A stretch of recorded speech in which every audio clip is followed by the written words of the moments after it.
It's a new year and I am blue again. I was just thinking about this comment that I got on a video once and it said, "Smart girl, but your hair is blue," and I'm too old to get over that. And it has been my Facebook cover photo for like 8 months.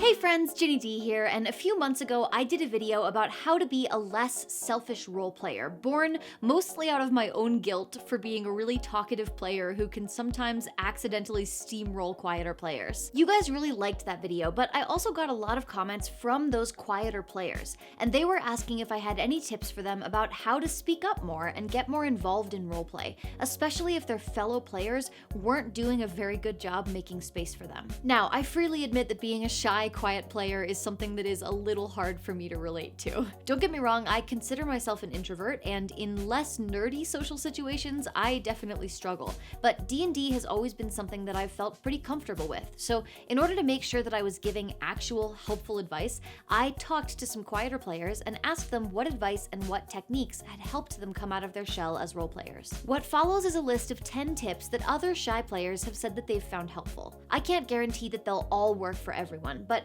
hopefully some of them can make an impact in your game and help you get more engaged with your fellow players during sessions.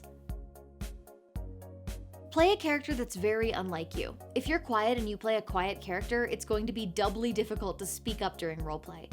Instead, try playing a character that's very different from your real personality. Play a loud character to give you a good reason to contribute to conversations, even when you have nothing to say.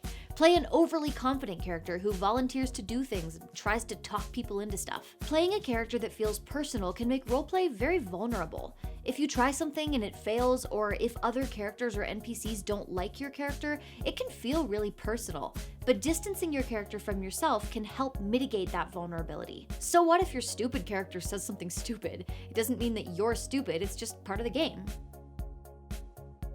Get comfortable with your party outside of the game. Some people are lucky enough to get to start D&D groups with people that they're already friends with, but for many people, you're playing D&D with some or even all strangers, and that can be a very nerve-wracking situation to try and roleplay in. If you don't feel comfortable being silly or emotional or honest with the other players at your table, it might be worth putting a little effort into getting to know them outside of the game. This could mean just having a little out-of-game hangout chat time before or after sessions, or it could mean actually finding ways to connect that are not D&D related. The more you trust your fellow players, the easier it'll be to open up and take risks while roleplaying.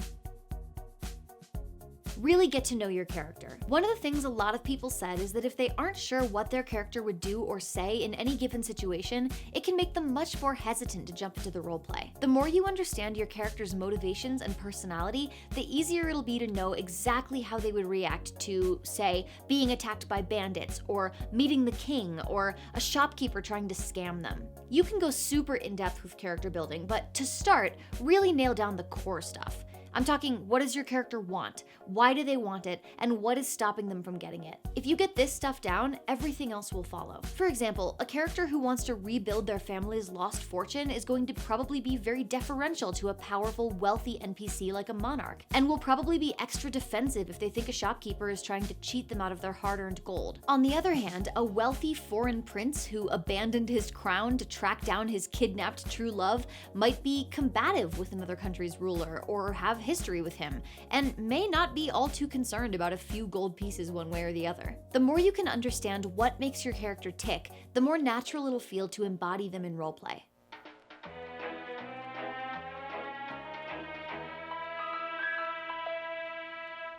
Please, you have to believe me. I want to learn, I do. Why should I believe you? Did you tell him the same thing? It doesn't mean anything, Skillshare, I swear. He doesn't have an online learning community like you do, with thousands of classes on tons of topics, from flower arranging to money management to photography, for learners of every skill level. Do your other sponsors know about the class we took last week?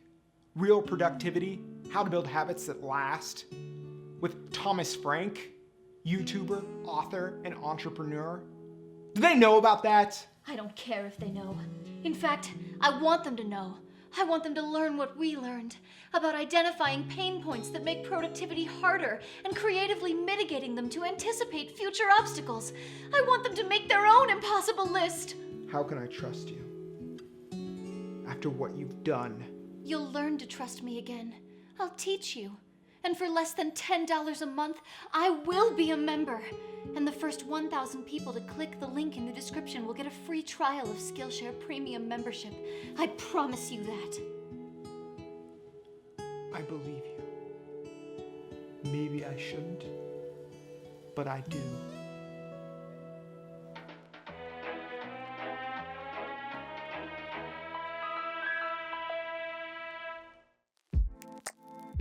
This one might sound obvious to you, or it might be a total perspective game changer, so I will throw it out there just in case. You don't actually have to be good at roleplay. It's not a performance. Being a D&D player doesn't mean you have to be a professional actor or writer.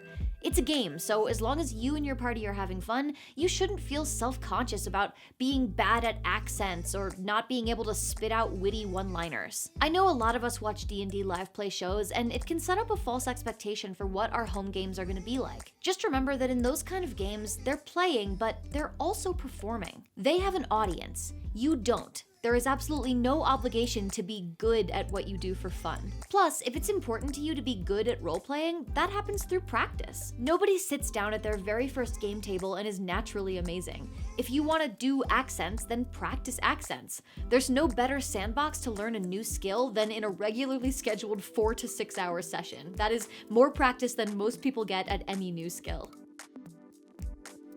Play a character with a trope or a catchphrase. Think of Percy in Critical Role always introducing himself with his incredibly long full name, or Gorgug in Fantasy High asking everybody if they're his dad. Having some sort of fun, repeatable roleplay gag makes for a quick and easy entry into a scene, and can be a great way to start a conversation. The best part about this kind of gag is that even though the initiating thing is repetitive, the people around you, like your fellow players and your DM, are the ones who get to decide where to take that scene. So unless everyone around you always responds the same way, which is super unlikely, each roleplay experience can still be unique and go in unexpected directions. This kind of thing can get annoying if overused or used wrong, but it's a nice, easy shortcut to get comfortable interjecting and joining a roleplay moment without the pressure of coming up with a creative way in. Think of it as a step stool into roleplaying. You might not always need it, but when you do, it's there to give you a leg up. Establish a pre-existing relationship with another character. If you're just starting out in a new campaign, one way to make roleplay easier is to establish some sort of relationship with another character. Ideally another player, but potentially an NPC, that existed before the campaign started. Maybe another player is your cousin or a business contact or something like that. It can be awkward in real life to form a relationship with a new person. You're still learning about each other and you aren't sure how they feel about you, and you might not even know yet how you feel about them. In that same vein, roleplaying can be much more difficult when you're playing out that awkward getting to know you stage. If you found it difficult in the past to establish relationships in character due to being quiet and shy during roleplay, this could be a great solution. It basically makes it so that your character isn't getting to know everyone at the table from scratch, and it gives you a sort of a safe target for roleplay, someone where you know exactly how their character will interact with you because you and that player have already decided on the relationship.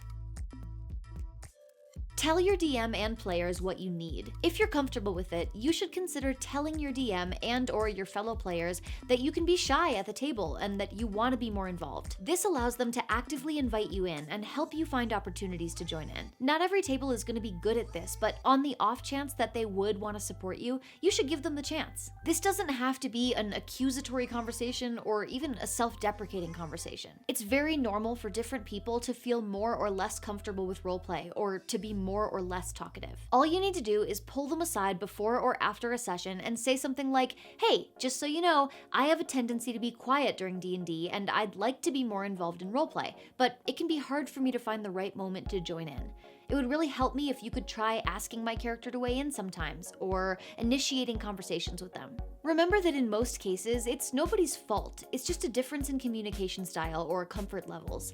Most people want everyone at their D&D table to be having a good time, and if there's an easy way for them to help you have a better time, a lot of people will be happy to do it.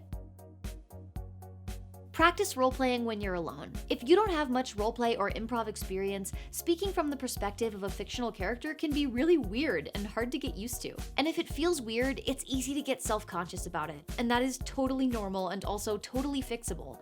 As with anything, you will get more comfortable if you can practice it, and the safest space to practice something is alone, where you can really just try stuff without worrying about what people will think of you. When I'm learning a new accent, I'll often just narrate whatever I'm doing in the accent. I did this when I was starting to pick up Jester's accent. I'd be washing the dishes going, "Time to wash the dishes. First you got to put the soap on the brush and then you brush all the food off the plate. Goodbye, food. See you later." You can do this same kind of thing with character roleplay. What would your character think and say about the things that you're driving past on your way to work?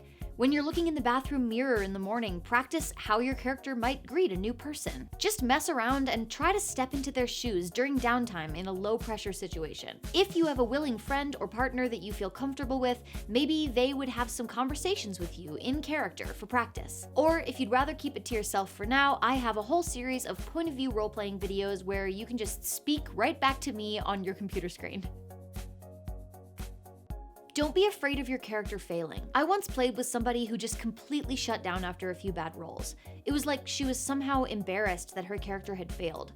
Once she got into that rut, she became very quiet and disengaged, and it was almost impossible to pull her out of it. But remember, D&D isn't like a video game. The best D&D game isn't the one where you succeed at everything.